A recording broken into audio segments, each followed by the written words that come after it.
아베가 헛소리를 또 했습니다. 많은 언론들이 아베에 대한 역사적 평가를 냉정하게 하고 있는 상황에서 뭐라도 변명하고 싶었나 봅니다. 이미 일본 경제는 아베노믹스로 폭망했고 디지털 세상을 외면하고 원시 근대 사회로 만든 지난 8년에 대한 평가는 냉혹합니다. 뭐 하나 내세울 것이 없을 정도입니다. 이 와중에 아베는 이제 한국이 일본에 대해 요구하거나 통제하거나 하지 못하게 했다. 이제는 일본은 한국의 사죄 요구와 역사적 책임에 대해 해방되었다. 나 아베가 다 했다. 자랑스럽다. 라고 인터뷰를 했습니다. 뭐 앞뒤도 맞지 않는 헛소리를 하는 것을 보면 이제는 불쌍하다는 생각까지 듭니다. 아무리 그래도 일본을 망하게 한 아베라는 평가는 계속되고 있습니다. 아베의 헛소리가 실린 23일 기자회견을 보면서 그냥 웃어보자고 영상을 만들어봤습니다. 아베는 23일 요미우리 신문과의 인터뷰에서 과거사 문제에서 한국은 더 이상 일본을 통제하려고 할 수 없게 한 것이 나의 업적이다. 2015년 위안부 합의에 대해 최종적 불가역적 합의를 도출했으며 국제사회로부터 높은 평가를 받았다. 라고 말을 했습니다. 2015년 위안부 합의에 대한 문제에 대한 언급보다는 과거사 문제에서 이제 한국으로부터 일본을 완전히 해방을 시켰다. 라는 자신감의 표현입니다. 아베는 아베노믹스는 이제 완전히 폭망으로 탄로가 난 상황에서 자신의 역사적, 정치적 유산을 남기는 것에 대해 집착하고 있습니다. 적기지 공격 능력을 새로운 안보법에 추가하는 것에 대해 굳이 담화를 발표하고 퇴임하는 쇼를 한 것도 전쟁할 수 있는 일본으로의 기틀을 마련했다는 역사적인 유산을 남기고 싶어하기 때문입니다. 이제 아베는 한국에 대해서 당당하게 큰 소리치는 일본으로 만들었다. 라는 해방선언을 하게 만든 정치적 유산을 남기고 싶어하는 것입니다.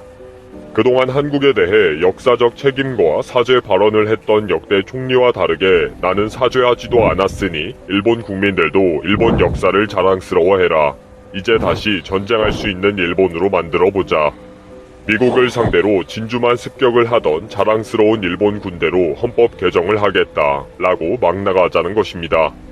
반일 선동 정치로 정치적인 기반을 다진 아베는 이제 한국의 요구에 해방된 일본을 자랑하고 있습니다.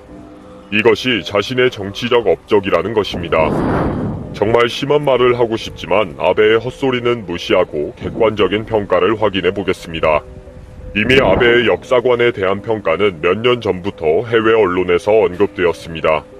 전 세계에서 아베의 역사 수정주의에 대한 비판은 이미 오래된 사실입니다.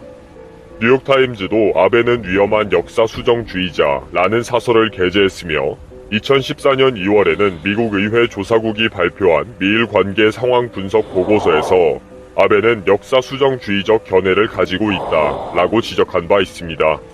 역사 수정주의는 이미 확립된 역사적 객관적 사실에 대해 사리에 맞지 않는 주장으로 검토 및 개정을 요구하는 자유주의자로 알려져 있습니다.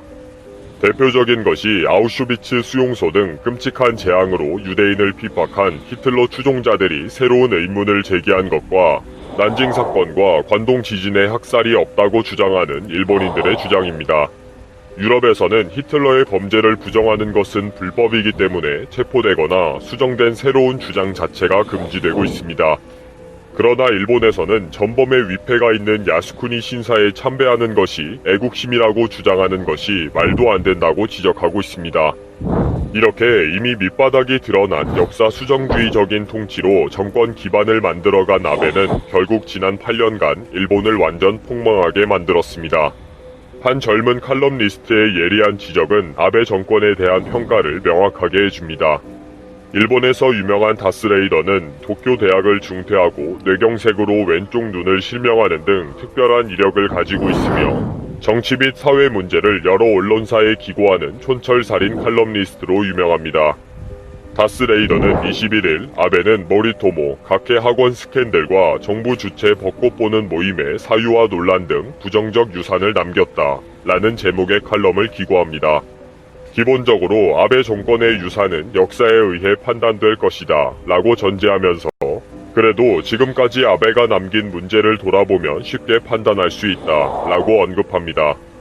판단을 역사에 맡길 것도 없이 모리토모 학원에 8억엔 약 88억 6천만 원 국유 토지를 거의 무상으로 넘긴 것과 그 후에 공식 문서를 변조한 것은 분명한 범죄 사실이라는 것입니다. 그리고 이러한 공식 문서 위조에 직접 관여한 재무성 관리가 아베의 말 한마디로 스스로 목숨을 끊었고 유서와 관련 자료를 이미 공개했기 때문에 더 명백해졌다는 것입니다. 이런 식으로 각계 학원 스캔들과 정부 주최 벚꽃 보는 모임의 사유화도 논란이 되었지만 똑같은 방법으로 문서 위조와 거짓말로 일관했다고 지적합니다. 분명한 사실이 드러났음에도 불구하고 아베와 아소다로는 끝났다, 재조사는 없다 라고 한다는 거죠.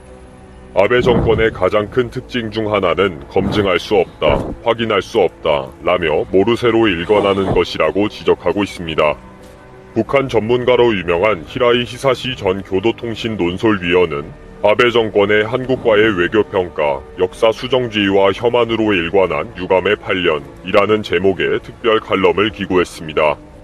아베는 2차 집권 초기부터 자신을 지지하는 보수 강경파들의 지지 기반을 강화하는 역사 수정주의에 적극 동참하면서 완전히 삐딱하게 나가기로 작정했다고 지적합니다. 아베 정부는 한국 대법원의 판결에 대해 삼권 분리의 원칙은 거짓말이다, 사법부를 뒤집어라, 한국 정부가 개입해라. 결국 2018년에는 한국 해상의 해상자위대 초계기를 접근시키는 매우 위험한 행동을 했다 등 말도 안 되는 접근을 했다고 지적하고 있습니다. 아베 정권은 이러한 반한 정서에 힘입어서 자민당의 상원 선거에서 승리를 하고 정권의 기반을 강화시켰다는 것입니다. 그리고 한국의 평창 동계올림픽의 개회식에 참석하면서 아베는 펜스 부통령과 함께 리셉션에 함께 지각을 하고 미북 대화를 주선하는 한국 정부의 계획을 처음부터 방해를 했다고 했습니다. 한국 정부는 북한 대표단과 만날 계획을 세우고 왔지만 처음부터 계획된 아베의 방해 때문에 모든 것이 실패되었다는 사실을 나중에야 확인을 했다고 했습니다. 이러한 결과로 정치 지도자 간의 불신과 갈등은 국민과 국가 간의 갈등으로 증폭되었다 라고 지적하고 있습니다. 현재 일본 언론에서는 아베노믹스에 대한 평가가 연일 이루어지고 있습니다. 이미 아베노믹스는 완전히 일본을 폭망하게 했으며 가정을 이끌어 가야 하는 세대에게는 가혹한 현실이고 청년 세대에게는 암담한 미래를 만들었다는 평가를 받고 있습니다. 가장들은 일자리가 줄어들어서 부양 가족을 거느릴 수가 없고 노동 현장에 나온 여성들에게는 가혹한 비정규직만 남아있는 현실이라는 것입니다. 아베는 스가 정권을 뒤에서 조종하면서 전쟁을 할 수 있는 일본으로 만들어가면서 결국 일본을 회복 불가능의 나라